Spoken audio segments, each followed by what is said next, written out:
Nais ng Diyos na mamuhay ka ng tama. Totoong nais niya ito. Ang pagsasagawa ng katwiran ay hindi lamang isang damdamin, ito ay isang aktibong pagpili na ginagawa mo araw-araw. Maaari mong piliing parangalan ng Diyos at gawin ang tama. Ito ay isang aktibong bahagi ng iyong pananampalataya, ang pamumuhay ayon sa iyong pinaniniwalaan. Ito ay isang makapangyarihang paraan ng pamumuhay. Sinasabi sa atin ng Biblia ang isang mahalagang bagay. Sa unang Juan Kapitulo 3, versikulo 7, ganito ang nakasulat, mga anak, huwag kayong padaya ninyo man. Ang gumagawa ng matuwid ay matuwid, tulad ni Jesus na matuwid. Naiintindihan mo ba ito? Kapag isinasagawa mo ang mga tamang bagay, ipinakikita mo na ikaw ay matuwid, na ikaw ay tulad ni Jesus. Ang iyong mga kilos ay sumasalamin sa kanyang kalikasan sa iyo. Ngunit linawin natin ang isang bagay, may malaking pagkakaiba sa pagitan ng pagiging mapagmataas at ng tunay na katwiran. Ang pagiging mapagmataas ay tungkol sa iyong sariling pagsisikap, ang pagsusumikap mong maging sapat na mabuti para sa Diyos. Isang mabigat na pasanin iyan, mga kaibigan. At hulaan mo, hindi ito gumagana. Hindi mo mapapanalunan ang pabor ng Diyos sa pamamagitan ng mas pagsusumikap. Ang ganyang pag-iisip ay magpapagod sa iyo. Ang tunay na katwiran ay ibang-iba. Ito ay isang kaloob mula sa Diyos, hindi isang bagay na iyong nakakamit sa iyong sarili. Dumarating ito ng malaya sa pamamagitan ni Hesukristo.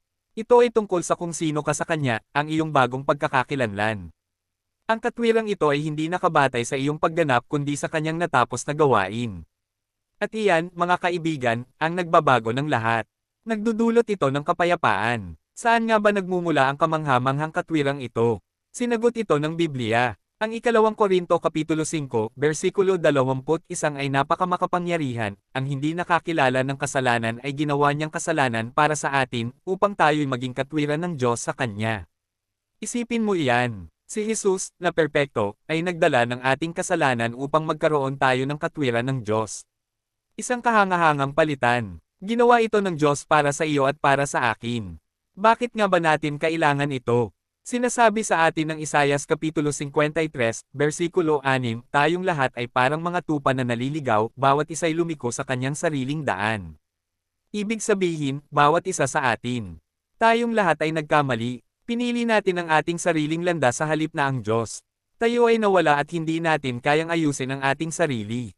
Kailangan natin ng tagapagligtas, isang taong mag-aayos ng mga bagay-bagay. At si Jesus ang tagapagligtas na iyon. Nakita ni Juan Bautista si Jesus at ipinahayag, sa Juan Kabanata 1, versikulo 20, narito ang kordero ng Diyos na nag-aalis ng kasalanan ng sanlibutan. Si Jesus ang perpektong kordero. Kanyang dinala ang lahat ng ating mga kasalanan sa kanyang sarili. Kanyang binayaran ang utang na dapat nating bayaran. Ginawa niya ito upang tayo ay maging malaya, upang tayo ay maging tama sa paningin ng Diyos. Anong kamanghamanghang pag-ibig ang taglay niya para sa atin? Isipin ang lalim ng sakripisyo ni Jesus. Higit pa ito sa pisikal na sakit. Sa krus, sumigaw siya.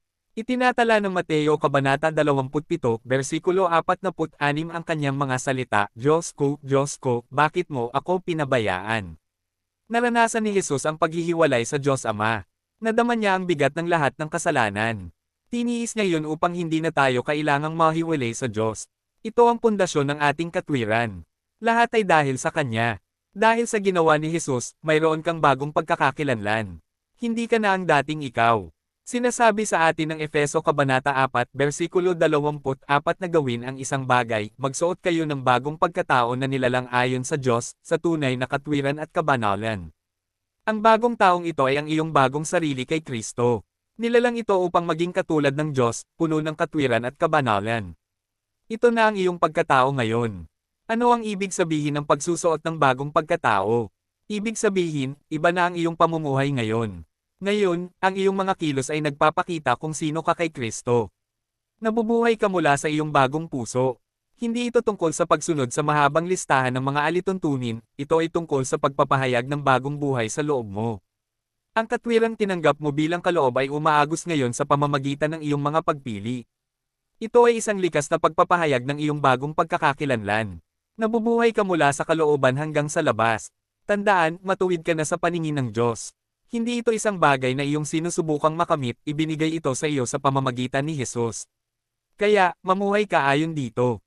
Mamuhay ka ayon sa katotohanan ito. Nagdudulot ito ng kamanghamanghang kalayaan. Inaalis nito ang mabigat na pasanin ng pagsusumikap. Maaari kang mamuhay ng minamahal at tinatanggap. Ang pagkaalam na tama ka sa paningin ng Diyos ay nagbabago kung paano mo tinutugunan ang bawat araw. Ito ay isang kagalakan, hindi isang tungkulin. Ang pagbabagong ito ay isang paglalakbay. Hindi ito agad na perpekto. Huwag mawalan ng pag-asa kung madadapa ka. Ang biyaya ng Diyos ay laging naroon upang tulungan ka. Naiintindihan niya na nag-aaral ka pa. Araw-araw ay may mga pagpipilian ka. Piliin mong mamuhay sa bagong buhay na ito. Piliin mong lumakad sa katwiran sa bawat hakbang ng daan. Sinusuportahan ka niya. Paano mo ito isasagawa sa praktikal na paraan? Nagsisimula ito sa kamanghamanghang pag-ibig ng Diyos. Kailangan mong tanggapin ang kanyang biyaya. Unawain na ang kanyang katwiran ay isang libreng kaloob. Hindi mo ito mapapanalunan, gaano man kahirap ang iyong pagsisikap. Hindi mo kailangang karapat-dapat, kailangan mo lamang itong tanggapin. Buksan ang iyong puso at tanggapin ang kanyang alok. Ganoon lang ka-simple, ngunit napakamakahulugan. Naghihintay ang kanyang pag-ibig para sa iyo. Kapag tunay mong naunawaan ang pag-ibig at biyaya ng Diyos, may magandang mangyayari. Ang kanyang pag-ibig ay magsisimulang baguhin ka, mula sa kalooban hanggang sa labas. Magsisimula kang magnais na palugdan siya, hindi dahil sa takot sa parusa, kundi dahil sa mayroon kang isang nagpapasalamat na puso. Ang iyong mga pagnanasa ay magsisimulang sumunod sa kanya. Gusto mo ang gusto niya para sa iyong buhay. Ito ay isang magandang pagbabago. Hayaan ang pag-ibig at biyaya ni Kristo na baguhin ang iyong pang-araw-araw na buhay. Hayaan itong makaapekto sa iyong mga iniisip, hubugin ang iyong mga salita, at gabayan ang iyong mga kilos. Kapag nagkamali ka at magkakamali ka, huwag magpalubog sa kasalanan. Tanggapin agad ang kanyang kapatawaran. Bumangon at magpatuloy. Maging patuloy sa paglalakad sa kanyang katwiran. Ang kanyang biyaya ay sapat para sa iyo. Habang ipinamumuhay mo ang iyong bagong pagkakakilanlan kay Kristo, magiging liwanag ka sa mundong ito. Makikita ng mga tao ang isang bagay na naiiba sa iyo, ang kanyang pag-ibig, kagalakan, at kapayapaan. Maaari mong maimpluwensyahan ang buhay ng iba at ituro sila kay Jesus, ang isa na nagbigay ng lahat ng ito. Kaya lumabas ka at hayaang lumiwanag ang iyong buhay. Ipakita sa mundo ang kanyang kabutihan at pag-ibig. Magagawa mo ito dahil siya ay naninirahan sa iyo.